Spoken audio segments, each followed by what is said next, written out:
வாங்க கவி ஸ்பெஷல் கிச்சன்ல இன்னைக்கு சிக்கன் வறுவல் எப்படி செய்யுதுன்னு பார்க்கலாம். ஈஸியான மெத்தட்ல நான் அடுப்பத்தை வச்சு ஒரு கடாயை வச்சுட்டேன். சிக்கன் வறுக்க ஒரு 50 மில்லி சமையல் எண்ணெய் ஊற்றிக்கலாம்.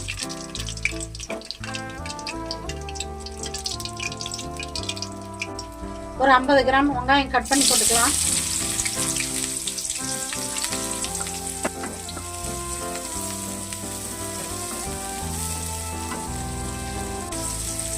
கல்பாசி சும்மா ஒரு கைப்பிடி போட்டுக்கலாம்.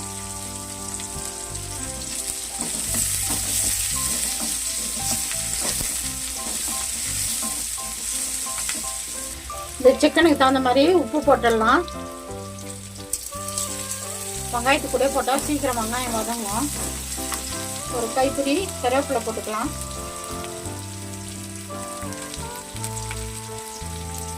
ஒரு பச்சை மிளகாய் 2 கட் பண்ணி போட்டுக்கலாம்.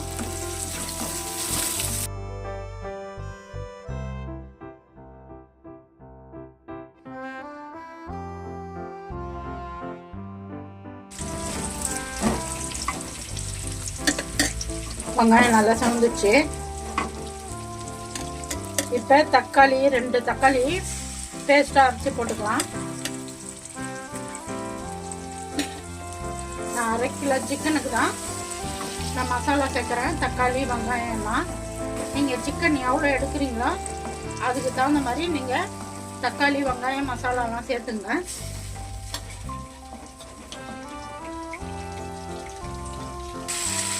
கொத்தமல்லி தழை போட்டுக்கலாம் ஒரு கைப்பிடி. தக்காளி பச்சை வாசனை போட்டோம்.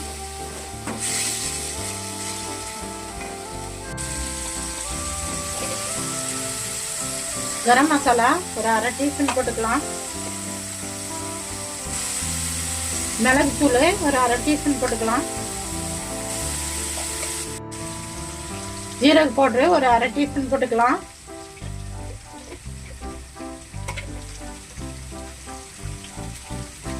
குழம்பு மிளகாத்தூள் ஒரு 1/2 டீஸ்பூன் போட்டுக்கலாம்.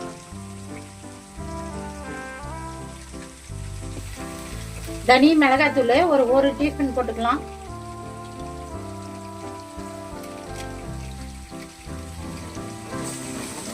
நல்லா எண்ணெயிலே வதக்கலாம். இந்த பச்சை வாசனைலாம் போனோம்.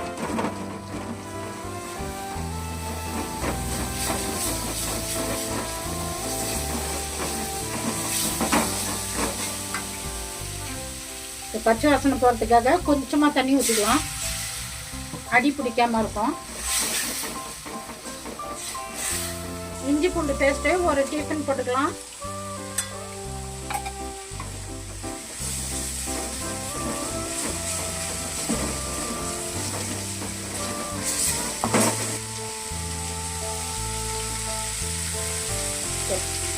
நான் சிக்கன் 1/2 கிலோ வாங்கி மஞ்சள் தூள் போட்டு வாஷ் பண்ணி வச்சுக்கிறேன். இப்போ சிக்கன் போட்டுக்கலாம்.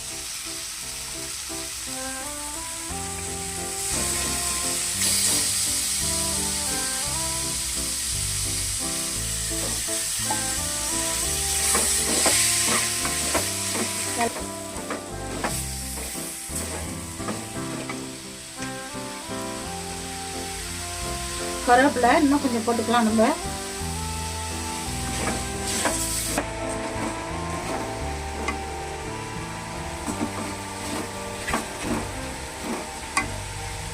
சிக்கன் வேகிற அளவுக்கு கொஞ்சமா தண்ணி ஊற்றிக்கலாம்.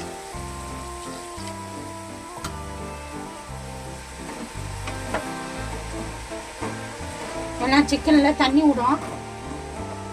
நம்ம சிக்கன் வறுக்கிறோம், அதனால தண்ணி கம்மியா வைக்கணும். இப்போ தட்டு போட்டு மூடிடலாம். நல்லா சிக்கன் வேகணும்.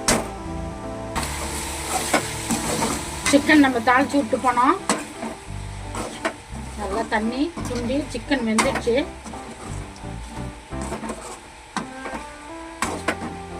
ரெடி ஆகி போச்சு. இப்போ நம்ம இறக்கிடலாம். ஒரு கைப்பிடி கருவேப்பிலை போட்டுக்கலாம். கொத்தமல்லி ஒரு கைப்பிடி போட்டுக்கலாம்.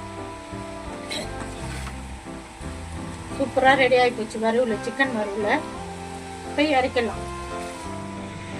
கவி ஸ்பெஷல் கிச்சனில் இன்னைக்கு ஈஸியான மெத்தடில் சிக்கன் எப்படி வறுக்கிறதுன்னு நம்ம பார்த்தோம். நான் 1/2 கிலோ சிக்கனுக்கு தான் மசாலாலாம் போட்டேன். நீங்கள் எவ்வளோ சிக்கன் எடுக்கிறீங்களோ அதுக்கு தகுந்த மாதிரி நீங்கள் மசாலா சேர்த்துங்க.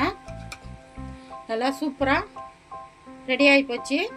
சாம்பார் சாதம், ரசம் சாதம் எல்லாத்துக்குமே சூப்பராக இருக்கும்.